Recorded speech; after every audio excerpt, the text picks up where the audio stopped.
बिस्मिल्लाहिर्रहमानिर्रहीम। अस्सलाम वालेकुम। आज मैं आपको बताऊंगी मूली का बहुत ही फ़ायदेमंद नुस्खा बनाने का तरीका। ये नुस्खा ना सिर्फ फ़ायदेमंद है बल्कि इसमें बहुत सी बीमारियों का भी इलाज है और ये मज़ेदार भी बहुत है। उम्मीद है कि आप लोगों को नुस्खा पसंद आएगा। अगर हमारी रेसिपी पसंद आए तो इसे लाइक, शेयर और सब्सक्राइब करना मत भूलिएगा। अब चलते हैं और शुरू करते हैं अपनी आज की रेसिपी। इसके लिए आप सबसे पहले चूल्हे पर पैन या कोई बर्तन रखें। इसमें आप 2 चम्मच सरसों का ऑयल डाल लें।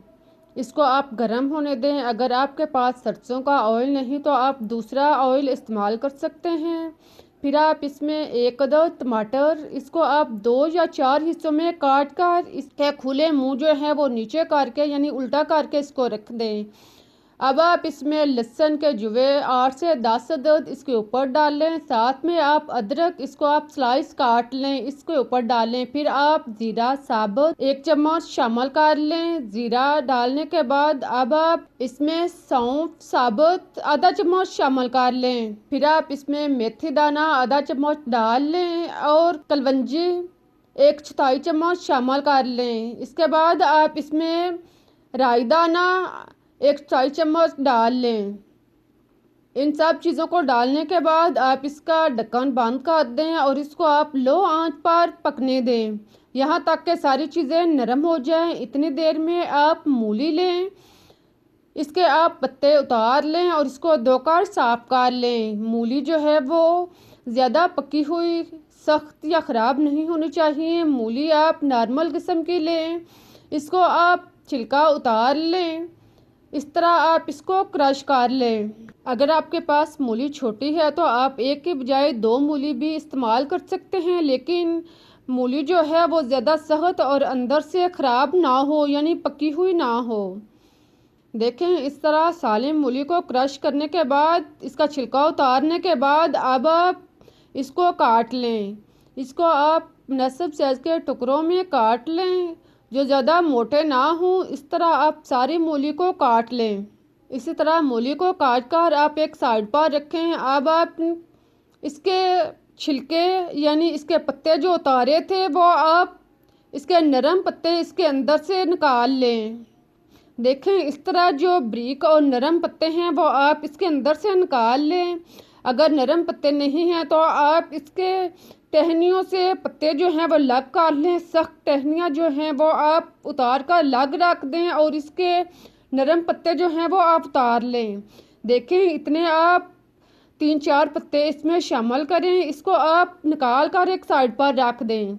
अब आप मूली लें, इसको आप मिक्सचर में डालें या आप इसको ग्राइंड कर लें। आप इसको कूट भी सकते हैं, जो भी चीज़ है आप इसको नरम कर लें।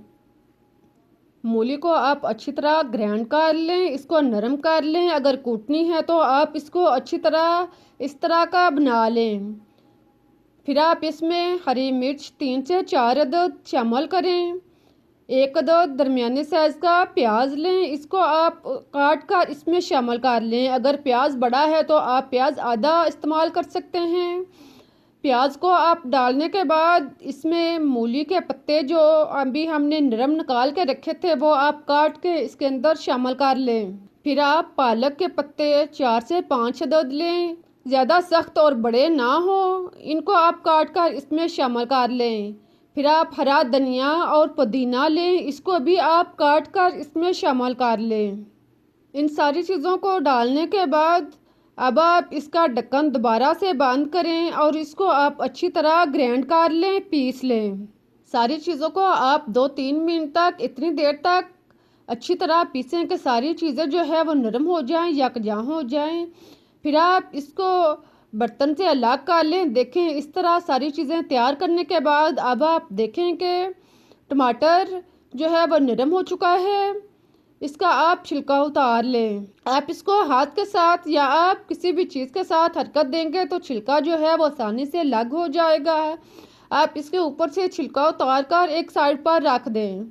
अब आप बाकी चीज़ों को मिक्स कर लें, इकट्ठा करें और इसको आप इसी मूली वाले बर्तन में या दोरी में डालकर इसको मिक्सचर बना लें। सारी फ्राई शुदा चीज़ें डालने के बाद आप टेस्ट के मुताबिक नमक डाल लें, सुरख मिर्च पीसी हुई आधा चम्मच डाल लें, काली मिर्च पीसी हुई आधा चम्मच डाल लें और 1 चम्मच हल्दी पाउडर डालने के बाद आप दोबारा से सारी चीज़ों को मिक्स कर लें, इसे ग्राइंड कर लें।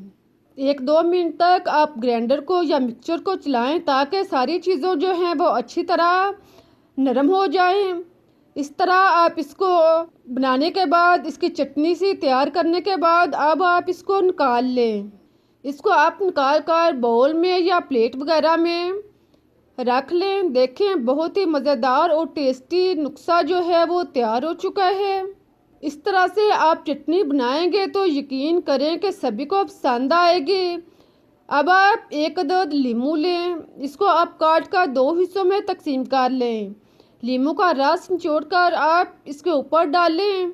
रस निचोड़ने के बाद अब आप चम्मच के साथ इसको अच्छी तरह मिक्स कर लें। बहुत ही मज़ेदार और टेस्टी चटनी तैयार हो चुकी है। ये चटनी ना सिर्फ चटपटी की और मज़ेदार है बल्कि इसमें 100 बीमारियों का इलाज भी है। ये आपके हाजमे को दुरुस्त करेगी, मैदे जिगर के लिए मुफीद है। मज़े से नोश फरमाएं। उम्मीद है कि आप लोगों को नुस्खा पसंद आएगा। अगर नुस्खा अच्छा लगा है तो इसे लाइक, शेयर और सब्सक्राइब करना मत भूलिएगा।